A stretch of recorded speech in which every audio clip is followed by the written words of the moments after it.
Welcome to the Social Engineer Podcast, the Human Element Series. This is episode 286, and I'm Chris Hadnaghi, CEO and founder of Social Engineer LLC, the Innocent Lives Foundation, and the Institute for Social Engineering. And we've been doing this podcast since way back in 2009.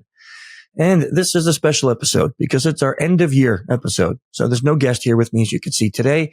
But before we get to what we're going to talk about, let's do a couple quick housekeeping.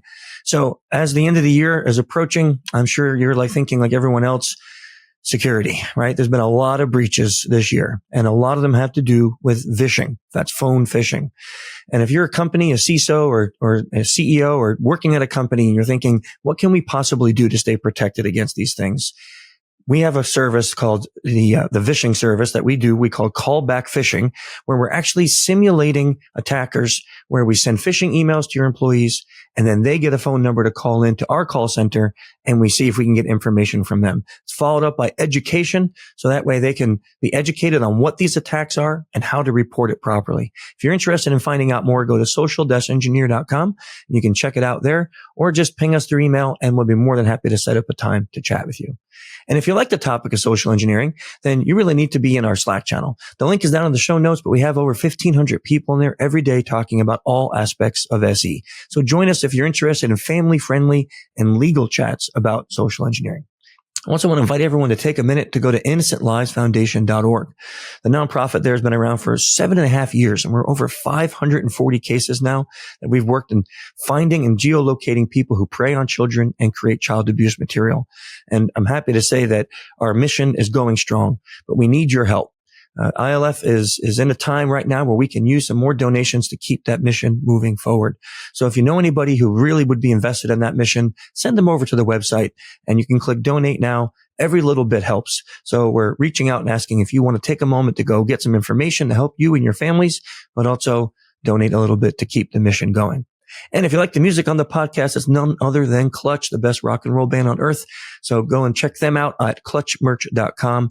And I know you'll enjoy them because they're awesome. And plus, Neil's a really great guy, as is the whole band. Okay, if you like the episode, just give us a thumbs up or a like, and please keep your ideas coming in. Your ideas for themes and guests and things like that really do help. So what are we going to talk about today? Because this is the end of year wrap up. So we have a lot of things going on in the world of security. And this year, I think we can label it as the biggest year for social engineering ever in history. And I picked out just a few of the stories that we talked about on the podcast throughout the year, but kind of highlight what we've been seeing in the world of social engineering. Probably one of the ones that we all remember is Ticketmaster. Ticketmaster, which is the world-leading ticket seller to live events, concerts, sporting events, became aware of a breach when a hacking group began offering one-time sales of over 560 million users. There was a lot of information in that breach. The information basically that they said they had were full names, mailing addresses, email addresses, phone numbers, event details that people went to, order information, and credit card data. Now, this is a big deal if you think about it. If an attacker knows that about you, what do you like? What kind of concerts do you go to? What kind of shows do you go see? They can craft specific phishing emails to dupe you. Now, also, they have your credit card information. We saw a large amount of vishing and phishing attacks going on because of this. So it was just a big deal in the world of social engineering. Next, this one, I don't think we can ever forget this. The National Public Data Breach. It is the largest breach in the human history. It's not the 2013 Yahoo breach, which was massive. And this has affected over 3 billion. Yep, that's with a B. People. So in early 2024, NPD, or National Public Data, an online background and fraud prevention service, they experienced a huge data breach. And this exposed some highly sensitive personnel of people in the US, the UK, and Canada. And this data included full name, mailing address, social security number, and all of everyone that was affected, right? So after multiple lawsuits and the fallout from the breach, the company was forced to file bankruptcy, which, sad. It's always sad to hear people losing their jobs, but honestly, if we don't start holding companies accountable for our data, then what happens? I mean, some of the other ones we're talking about, they just go on and continue to do business, right? We'll talk about cell phone companies in a minute, but they continue to bill you, bill me. We have to pay that or we get our cell phone shut off. But yet every single one of them has been breached and our data is out there. If we start holding these companies accountable, of course, I hate to see a company go bankrupt, but the amount of damage done across the globe because of these 3 billion records is just astonishing. And we're going to see the effects of that for a very, very long time. And speaking of at&t, they had 2 breaches this year. So first in July, at&t said that cyber criminals broke in and stole a cache of data that contained phone numbers, call records, and here's the kicker, of nearly all of its customers. That's 110 million people over a 6-month period from 2022, and in some cases even longer. Now, although the stolen at&t data isn't public and the data itself doesn't contain the contents of the calls or the text messages, the metadata of the calls still reveals who called who and when, and in some cases, the data can be used to infer approximate locations. Again, this just gives attackers more and more information about you and I and the way that they can formulate attacks very, very personally. Worse, the data includes phone numbers of non-customers, those people who were called by at&t customers during that time. That data becoming public could be a real high risk for individuals, such as domestic abuse survivors who were looking to get some help. This is a big deal, right? So I'm not talking about you called your grandma, I'm talking about people who were looking for help to save their lives. Now they may be at risk if that data goes public. And that was at&t's second data breach. Earlier in March, a data breach broker dumped an online cache of 73 million customer records to a known cybercrime forum on the dark web. And this was for anyone else to see. And this was 3 years after a much smaller sample was teased online. But the public data included customers' personal information, names, phone numbers, postal addresses, with some customers confirming their data was accurate. Again, we don't hold these companies accountable. And what we see is this is now second, third, fourth, fifth, sixth breaches for these companies. They affect you and me as consumers, but they continue to take in the money. I don't have an answer for that, but I definitely know that we need to hold them more accountable. Now, I can go on and on and on, but I really don't want to depress. So as an end of year roll up, let's talk a little bit about what we saw from our company here, the SE podcast. So we produced a total of 44 original podcasts this year. I didn't even think about that. And Amanda helped me prepare this data. It's like 44. That's amazing. We have 4 different series now. If you didn't know, if you only listened to this one, each of them cover a wide variety of topics and guests. So this year in our Human Element series, we had Brad Beeler from the U.S. Secret Service. He came with over 25 years in Secret Service. His experience gave us a really deep dive into working with former presidents, as well as his really important work on identifying child predators, which is something we're very, very sincere about here. Then our Doctor is In series. Since we hired the amazing Dr. Morono, we've had her and I host that podcast. We don't always have a guest on there because sometimes we just talk about some really interesting scientific studies. But this year we were privileged to have Dr. David Matsumoto on. He's a world-renowned expert in the field of emotion and nonverbal behavior deception. His work has covered decades of research on these topics. And our conversation got to cover so much more of it. So if you look in the show notes, we'll put a link to it there if you want to hear that one, if you haven't heard it yet. One of my favorite episodes. It was a really good one. Then our security awareness series, well, that one we focused on CISOs and other people who are security minded and what they can do to really stay focused on staying secure in this day and age. And we have a partner, Paul Van and Justin Marciano.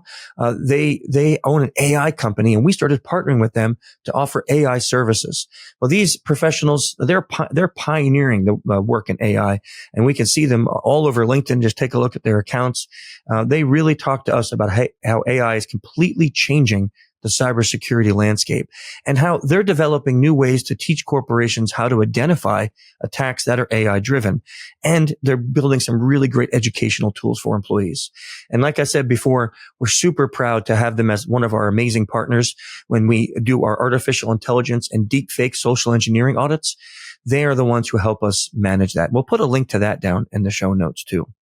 And now our SE News series, we know that changed over the years. And you know what? I'm going to Amanda doesn't even know this. She's going to hate it when she hears it, but we're going to make another change to that series in 2025. So I'll let you know what that is, but it's going to be a surprise. But we took that from stories and some other things when Patrick was here.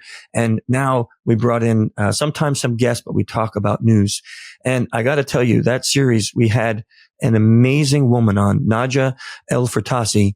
She came on and she discussed how she became a victim of a romance scam.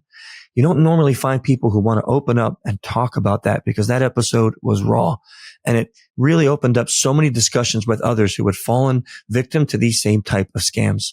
And we were able to provide a lot of resources for them to work through the trauma that is involved with these scams. It was an emotional episode, but it was amazing to have someone like Nadja come on. We'll put a link to that one there also in the show notes. So personally, I just want to say thank you to all the guests who joined us. Those were just a small sampling, but like I said, we had 44 original episodes, and you can see some of the comments on the YouTube channel, how much these episodes are being enjoyed. And I want to say, we hit I'm close to 175,000 downloads of the podcast this year, not including what we see on our YouTube channels and other channels. That's really exciting for me to be able to say that, considering where we came from when it was just a handful of people listening to this podcast. It's wonderful to see it grow to that extent.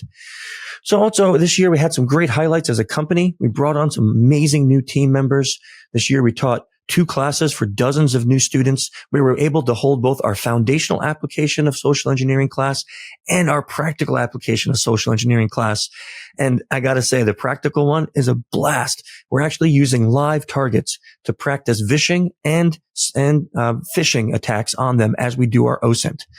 So we've been able to grant several certifications to people who've passed our social engineering certification course. We also launched our brand new online course. It's called Information Elicitation, which we have had dozens and dozens of people sign up and become certified to understand how to use elicitation in everyday communications. And we've gotten some great feedback on that too. We also brought back HubeCon, the Human Behavior Conference. I was really happy about that. It's been 3 years since we've been able to do it, but this year we had an in-person event here in Orlando. I was joined by Dr. Abby Morono and Joe Navarro, and we taught a room full of attendees, and it was wildly successful. I'm really excited to say that we're bringing it back in 2025, and we're going to make it a 2-day event. If you want to see what you missed out, you can check our recap video. We put a link to it here in the show notes, but also it's on our YouTube channel. Just get a little taste of what it is that we did there at the HubeCon and Human Behavior Con. So we'll put that video down in the show notes. And if you're sad that you missed it, don't worry. There's going to be a lot more coming from Social Engineer in 2025. So go visit our website and look at our 2025 training courses. We're going to be updating that throughout the end of the year as well as into the new year. Keep listening to the podcast and sending us your ideas. So I really want to say thank you to you as our listeners. Like I said, having over 170 or close to 175,000 downloads, it's just really amazing to be able to say that across all of our streaming platforms. And I want to just say also, as we talk about breaches and social engineering and the world of it, here at SECom and in our podcast, stay safe. I mean, this world is scary. As the end of year comes, we know holiday season tends to bring about more attacks. We're spending more money on our credit cards, so we're not really watching all the little charges. We see a lot of fraud attempts going at this time of the year. So stay safe when you're here, and especially during this time. Can't wait to see you again next year, and we'll be coming out with a lot more episodes. So thank you for joining me today on this episode. And next month, we're going to be joined by writer and podcaster Andy Earl. So have a great month, and we'll see you in 2025. Stay safe. See you.